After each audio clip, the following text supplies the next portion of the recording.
This YouTube channel does not promote any violent, harmful, or illegal activities.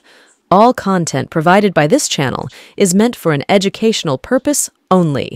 আপনি যদি এরকম একটা মোবাইল ফোনের ইউজার হয়ে থাকেন তাহলে আজকের এই গুরুত্বপূর্ণ ভিডিওটি শুধু কিন্তু আপনারই জন্য।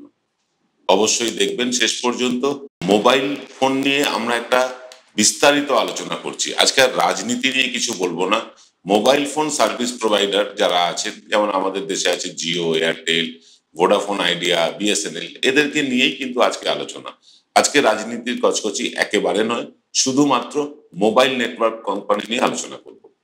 দেখুন, মোবাইল ফোন আশীর্বাদ হিসেবেই কিন্তু এসেছিল এই পৃথিবীতে। যোগাযোগের দুনিয়ায় বিপ্লব ঘটিয়ে দিয়েছিল এই মোবাইল ফোন।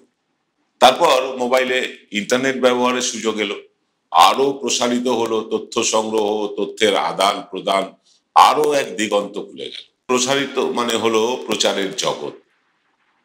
এক মোবাইল ফোনেই ঘড়ি, টেলিফোন, ক্যালকুলেটর, ক্যামেরা, সিনেমা দেখা, গান শোনা, ভিডিও গেমস, আরো কত কি ফিচার্স।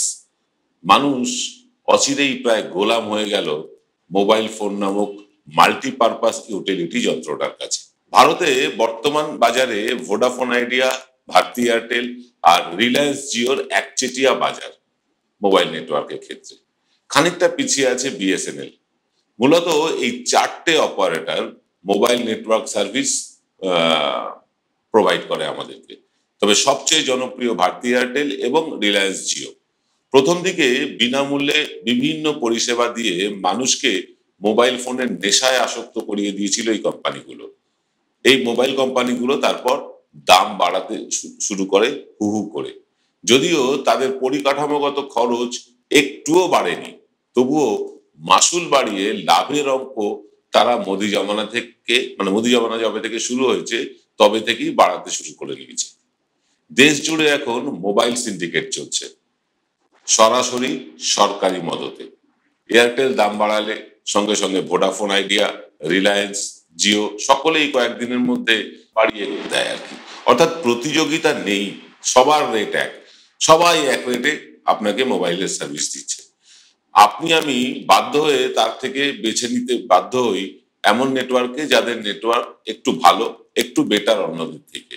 যাদের নেটওয়ার্ক ভালো, যত ভালো তাদের গ্রাহক সংখ্যা তত বেশি। দামের কম বেশির জন্য গ্রাহক এক কোম্পানি থেকে আর এক কোম্পানিতে চলে যাবে না, এই ব্যবস্থায়। কম্পিটিশনে খানিকটা পিছিয়ে আছে ভোডাফোন আইডিয়া তাদের দুর্বল পরিষেবার কারণে, আর অনেকটা পিছিয়ে আছে বিএসএনএল আরো দুর্বল পরিষেবার কারণে। তবে বিএসএনএল এ বেশ কিছু গ্রাহক বিএসএনএল তাদের গ্রাহক সংখ্যাটা বাড়িয়ে নিয়েছে তাদের কম দামের কারণে। মাঝখানে সরকারি প্রশ্রয়ে প্রচার হয়েছিল বিএসএনএল কে টাটা অধিগ্রহণ করেছে, এরকম একটা প্রচার হয়েছিল। কিন্তু এটা কতটা সত্য কতটা মিথ্যে টাটা থেকেও বলা হয়নি, বিএসএনএল থেকেও বলা হয়নি। অনেকেই পোর্ট করে বিএসএনএল এ চলে গিয়েছে।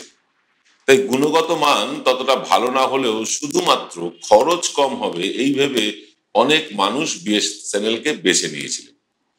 যদি ভারতীয়দের গড়পড়তা একটা আয়ের দিকে তাকান তাহলে দেখবেন 4 জনের পরিবারের মোট আয়ের প্রায় 10% টাকা খরচ হয়ে যাচ্ছে এই মোবাইলকে রিচার্জ করতে। এরকম একটা অবস্থায় 2025-এর গোড়ার দিকে আসছেন মার্কিন ধনকুবের ইলন মাস্ক তার মোবাইল কোম্পানি স্টারলিংক নিয়ে। এই টেকনোলজিতে টাওয়ার বসাতে হয় না, অপটিক ফাইবার বা কেবল বসাতে হয় না, এর কোনো ঝঞ্ঝট নেই। পুরোটাই চলে স্যাটেলাইটের মাধ্যমে। অর্থাৎ সাবেক টেকনোলজিতে আপনি ফোনে ডায়াল করবার সাথে সাথেই তা সবচেয়ে কাছের যে টাওয়ারটি আছে সেই টাওয়ারে সিগন্যাল পাঠায় মোবাইল। সেখান থেকে অপটিক ফাইবার কেবলের মাধ্যমে আপনি যাকে ফোন করছেন তার সবচেয়ে কাছের টাওয়ারে সিগন্যাল যায়। অর্থাৎ টাওয়ার, তারপরে অপটিক ফাইবার, তারপরে আবার টাওয়ার, তারপর সেই টাওয়ার থেকে সিগন্যাল চলে যায় আপনি যাকে ফোন করছেন তার মোবাইলে। পুরো বিষয়টা শুনতে আপনার যতটা সময় লাগলো বিষয়টা ঘটতে কিন্তু ততটা সময় লাগে না। এত দ্রুত এই কাজটি হয়। আপনি ধরে নেন মোবাইল থেকে ফোন করে সরাসরি আপনি মোবাইলেই কল চলে যাচ্ছে, এরকমটা নয়। আসলে মাঝে থাকে একাধিক টাওয়ার আর সারা দেশে মাকড়সার জালের মতন বিছিয়ে থাকা অপটিক ফাইবারের নেটওয়ার্ক। ইলন মাস্ক এসেছেন স্যাটেলাইট টেকনোলজি নিয়ে। এর ফলে আপনি যখন কাউকে ফোন করবেন সেই সিগন্যাল সরাসরি আর টাওয়ারে যাবে না, যাবে আকাশে ভাসতে থাকা স্যাটেলাইটে। তারপর সেই স্যাটেলাইট থেকেই সিগন্যাল যাবে আপনি যাকে ফোন করছেন তাকে। বুঝতে পারছেন টেকনোলজিটা? এই যে ত্রিভুজ টাইপের টেকনোলজি, এই টেকনোলজিতে নেটওয়ার্ক কোনো সমস্যা না। আপনি এভারেস্টের চূড়ায় থাকুন অথবা মাঝ সমুদ্রে থাকুন, স্যাটেলাইটের মাধ্যমে সিগন্যাল পৌঁছে যাবে পৃথিবীর প্রতিটি কোণায়। জিও, ভোডাফোন, আইডিয়া আর এদের রাতের ঘুম চলে গিয়েছে। তাহলে কি তিনটে কোম্পানির আজকে দিন শেষের পথে? আমরা আজকে থার্ড আইতে আলোচনা করব, ডিটেলে আলোচনা করব এইটা নিয়ে।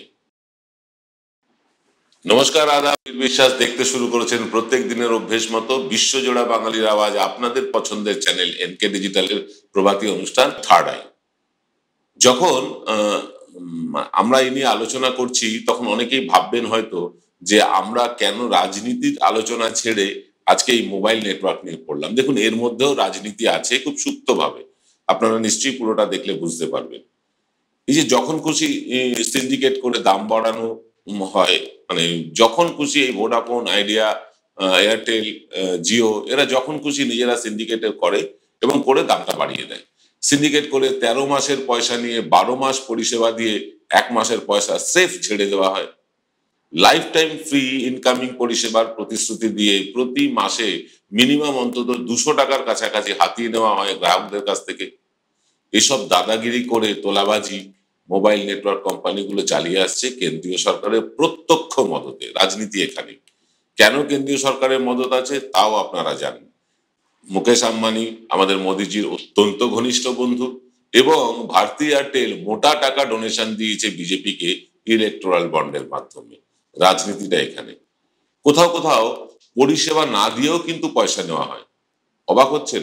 না, অবাকের ব্যাপার নেই। যেমন ধরুন, প্রশাসনিক কারণে যদি কোথাও ইন্টারনেট পরিষেবা বন্ধ রাখা হয়, সেই বন্ধ রাখা পরিষেবার জন্য মাসুল নিতে কসুর করে না। আজকের দিনে ব্যাংকের কাজ, গ্যাসের নাম্বার দেওয়া ইত্যাদি ইত্যাদি মোবাইল ফোন না থাকলে পাওয়াই যাবে না। ফলে মোবাইল ফোনটা চালু রাখতে আমরা বাধ্য হই। আর এই সুযোগ নিয়েই mobile network syndicate crore crore টাকা লুট করে নিয়ে যাচ্ছে ভারতের 90 কোটি মোবাইল গ্রাহকের পকেট থেকে। সরকার নির্বিকার, স্বাভাবিক, সরকার এখান থেকে সুযোগ সুবিধে পায়, সরকারি দল অন্তত সুযোগ সুবিধে পায়। টেলিকম নিয়ামক সংস্থা ট্রাই, তারাও চুপ করে থাকে। আর আমার আপনার রোজগার 1 পয়সা না বাড়লেও এভাবেই কিন্তু পকেটমারি করে যাচ্ছে মোবাইল সার্ভিস প্রোভাইডার গুলো। আর এই তাদের একচ্ছত্র আধিপত্যে ভাগ বসাতে আসছেন ইলন মাস্কের স্টারলিংক। একটা ত্রাহি ত্রাহি ভাব লক্ষ্য করা যাচ্ছে বর্তমান মোবাইল নেটওয়ার্ক কোম্পানিগুলোর মধ্যে। তবে স্টারলিংক আপাতত শুধু ইন্টারনেট পরিষেবা নিয়েই আসছে ভারতে। কলিং পরিষেবা এই মুহূর্তে পাওয়া যাবে না। এতে বাড়িতে বা ছোট্ট যে কোনো জায়গায়, বাড়িতে বা অফিসে ছোট্ট একটা গ্যাজেট লাগালে অত্যন্ত সহজে আরো দ্রুত গতিসম্পন্ন ইন্টারনেট পরিষেবা পাওয়া যাবে। মরুভূমি হোক বা দুর্গম পাহাড়ি অঞ্চল, ওই গ্যাজেটটা থাকলেই অতি সহজে নিরবচ্ছিন্ন নেট কানেকশন পাওয়া সম্ভব। ইলন মাস্কের কোম্পানি স্টারলিংক ইতিমধ্যেই কয়েক হাজার স্যাটেলাইট পৃথিবীতে চারপাশে ছড়িয়ে দিয়েছে এবং পৃথিবীর খুব কাছে তারা ঘুরপাক খাচ্ছে। গ্রাহকদের কাছে থাকা ডিভাইসটার সাথে সরাসরি যোগাযোগ থাকবে স্টারলিংকের ওই স্যাটেলাইটের সাথে। ফলে ঝড় হোক, বৃষ্টি হোক, ভূমিকম্প হোক, বন্যা হোক বা অন্য যে কোনো প্রাকৃতিক বিপর্যয়ে পরিষেবা থাকবে অক্ষুণ্ণ। এই ব্যবস্থা চালু হলে পূর্ণ একটা দৈর্ঘ্যের সিনেমা, একটা 3 ঘন্টার সিনেমা এইচডি কোয়ালিটিতে ডাউনলোড করতে আপনার খুব বেশি হলে লাগবে মিনিট দেড়েক। এখন যেটা করতে লাগে 40 মিনিট থেকে প্রায় 1 ঘন্টা। আর এখানেই ভয় পেয়ে গিয়েছে ভোডাফোন, আইডিয়া, এয়ারটেল আর জিও। শুরু হয়ে গিয়েছে রাজায় রাজায় যুদ্ধ, কর্পোরেট লড়াই। এই লড়াইয়ে শেষ হাসিটা কে হাসবে আমরা তাও বলবো, তবে নিতে হবে একটা ছোট্ট বিরতি। Welcome to the world of civil business. A Bengali business personality and the most successful business group, Roy Construction Group of companies, now coming Sarib, West Bengal. Mr. Anup Roy, the managing director of the Roy Construction Group company, ready to serve his native land, the mother Bengal.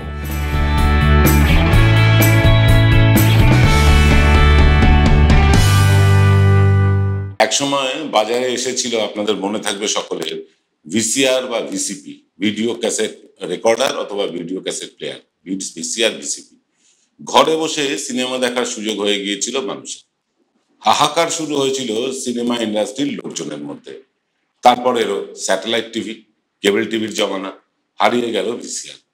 তবে এলো video CD, VCD যেটাকে বলেন। তাতে ছবি আরো ঝকঝকে। তাকে হটিয়ে দিয়ে এলো ডিভিডি। তাতে একটা সিডিতেই অনেক সিনেমা দেখা যায়, আর দামেও সস্তা। সারাউন্ড সাউন্ডের মজাও তাতে আছে। এরপরে এসেছে ব্লুরে প্লেয়ার। তবে অতিরিক্ত দামের কারণে বাজারে কিন্তু টেকেনি ব্লুরে। এখন আবার সিনেমা দেখার নতুন ফরম্যাট ওটিটি এসে গিয়েছে। তবে ওটিটি দেখতে ভদ্রস্থ স্পিডের একটা ইন্টারনেট পরিষেবার প্রয়োজন হয়। যত দিন যাবে এই টেকনোলজি তত বদলাবে। নতুন টেকনোলজি এসে হটিয়ে দেবে পুরনো টেকনোলজিগুলোকে। এটাই তো দস্তুর, এটাই তো স্বাভাবিক। সিনেমাওয়ালাদের হাহাকারেও মানুষ পাত্তা দেয়নি। একের পর এক নতুন টেকনোলজিকে তারা আপন করে নিয়েছে। এই স্যাটেলাইট বেসড ইন্টারনেট টেকনোলজিকেও মানুষ আপন করে নেবে। তবে হ্যাঁ, যদি তা মানুষের সাধ্যের মধ্যে হয়। এই টাওয়ার বেসড ইন্টারনেট টেকনোলজি একসময় ইতিহাস হয়ে যাবে। যেভাবে দেখবেন তারওয়ালা ল্যান্ডলাইন ফোন আজ ইতিহাস হয়ে গিয়েছে। তাহলে ভারতীয় ইন্টারনেট পরিষেবা প্রদানকারী সংস্থাগুলো হয় স্যাটেলাইট নির্ভর সার্ভিস তাদের দিতে হবে কম্পিটিশন করতে গেলে, আর না হয় ইতিহাসের পাতায় নাম লেখাতে হবে। তবে এই এত হাজার হাজার কোটি টাকা বিনিয়োগ করে টাওয়ার বসানো, অপটিক কেবল বসানো, এগুলো জলাঞ্জলি দিয়ে আবার কয়েক হাজার কোটি টাকা খরচা করে আকাশে স্যাটেলাইট পাঠিয়ে মানে নতুন করে ইনভেস্ট করে ইলন মাস্কের মতন কি বলবো কঠিন কম্পিটিটরের সাথে প্রতিযোগিতায় নামতে চায় না এখনকার আমাদের চালু কোম্পানিগুলো। তারা প্রাণপণ চেষ্টা করেছিল ইলন মাস্কের কোম্পানি স্টারলিংক যেন ভারতে না আসে, যেন তেন প্রকারে তাকে আটকানো যায়। সরকারও চেয়েছিল তাদের ভাই বেরাদারিদের ব্যবসা যেন নির্বিঘ্নে চলে। কিন্তু আজকের দিনে কাউকে দীর্ঘদিন এইভাবে ব্যবসা তাকে আটকে ব্যবসা তাকে করতে দেওয়া যাবে না, বা ব্যবসা আটকে দেওয়া যায় না এই পৃথিবীতে। সরকার শেষ পর্যন্ত দরজাটা খুলে দিতে একরকম বাধ্যই হয়েছে। কারণ বিকশিত দেশ, বিকশিত ভারতে যদি কেউ ব্যবসা করতে না পারে, ভারতের ছবিটা খারাপ হবে। তাই ভারতের ছবি ভালো রাখার জন্য বিদেশের কাছে এই ইলন মাস্ককে ঢুকতে দেওয়া হলো। ওই ভাই বেরাদারি বলুন, ভারতী এয়ারটেল বলুন, মুকেশ আম্বানি বলুন, এদের সাথে কিন্তু কম্প্রোমাইজ করতে হলো কেন্দ্রীয় সরকারকে। 25 সালের গোড়াতেই কিন্তু আসছে স্টারলিংক, মানে আর কয়েকটা মাস। কিন্তু স্টারলিংকে খরচ কি বেশি হবে, নাকি স্টারলিংক আরো সস্তা পরিষেবা দেবে ভারতে? আসবো আমরা সেই নিয়েও, তবে নিতে হবে আরো একটা ছোট্ট বিরতি। আধ্যাত্মিক ঈশ্বরীয় বিশ্ববিদ্যালয়, এখানে গীতার জ্ঞানের দ্বারা আত্মার পড়াই পড়ানো হয় এবং রাজযোগ শেখানো হয়। নিরাকার শিব পরমপিতা পরমাত্মা সাকারে এসে গেছেন 1936 সালে বিশ্ব পরিবর্তনে 100 বছরের জন্য। নতুন সত্যযুগের স্থাপনা এবং পুরনো কলিযুগ বিনাশ হতে চলেছে। আপনারা সবাই এই জ্ঞান গ্রহণ করুন সম্পূর্ণ বিনামূল্যে। যোগাযোগ করুন 9007162175 এই নম্বরে। ফিরলাম বিরতির পর। আপনারা দেখছেন এনকে ডিজিটালের প্রভাতী অনুষ্ঠান থার্ড আই। আমরা খোঁজ নিয়ে দেখলাম যে আমেরিকায় এক মাস যদি স্টারলিংক ব্যবহার করতে হয়, তার খরচ পড়ে ভারতীয় টাকায় প্রায় 8,500 টাকার কাছাকাছি। এত খরচ করে স্টারলিংকের কানেকশন নেওয়ার ক্ষমতা ভারতে কজনের আছে? প্রায় নেই বললেই চলে। তাই ভারতের জন্য প্রায় 850 টাকা মাসিক দরে আসতে চলেছে স্টারলিংক। এই দামে আনলিমিটেড ব্যবহার করতে পারবেন গ্রাহকেরা। আনলিমিটেড ইন্টারনেট ব্যবহার করতে পারবেন একই স্পিডে। গ্রাহকদের এই সুবিধা দিচ্ছে স্টারলিংক। এখন জিও, এয়ারটেল, ভোডাফোন আইডিয়ার গ্রাহকদের আনলিমিটেড এর খরচ কত? 5G বা 4G পরিষেবা পেতে লাগে প্রায় 700 টাকার কাছাকাছি। তবে সেটা 5G নাকি 4G নাকি 3G তা বোঝাই যায় না। 4G স্পিডের অবস্থাও তাই, সেটা 2G নাকি 3G বোঝা যায় না। এই অবস্থায় যাদের কোনো রকম ডিস্টারবেন্স ছাড়া 5G থেকেও বেশি স্পিডের ইন্টারনেটের প্রয়োজন, তারা ওই 100-150 টাকা বেশি দিয়ে হলেও স্টারলিংককে বেছে নেবেন।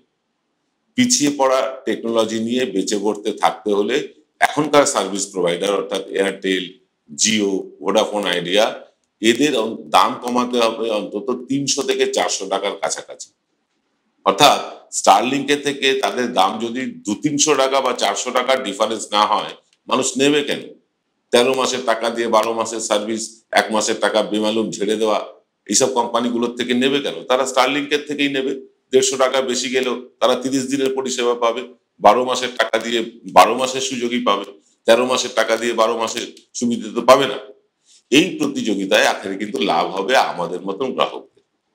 ইলন মাস্কের পৃথিবী জোড়া ব্যবসা, ভারতে বিপুল সম্ভাবনাময় বাজারের দিকে তাকিয়ে সেও দেবে কিন্তু হরেক রকম ফিচার্স, নানান রকম সুবিধা। তার সাথে কি আদৌ মাত্র কয়েকটা দেশে ব্যবসা করা এই এয়ারটেল, ভোডাফোন আইডিয়া আর জিও এরা টিকতে পারবে? এই কর্পোরেট যুদ্ধের শেষ দেখতে আমাদের অপেক্ষা করতে হবে আর মাত্র কয়েকটা মাস, মানে বড়জোর 1-1.5 মাস। আর আপনারা অপেক্ষা করুন রাত 8টা পর্যন্ত। নিয়ে আসছি এক্স ফ্যাক্টরের একটা নতুন এপিসোড।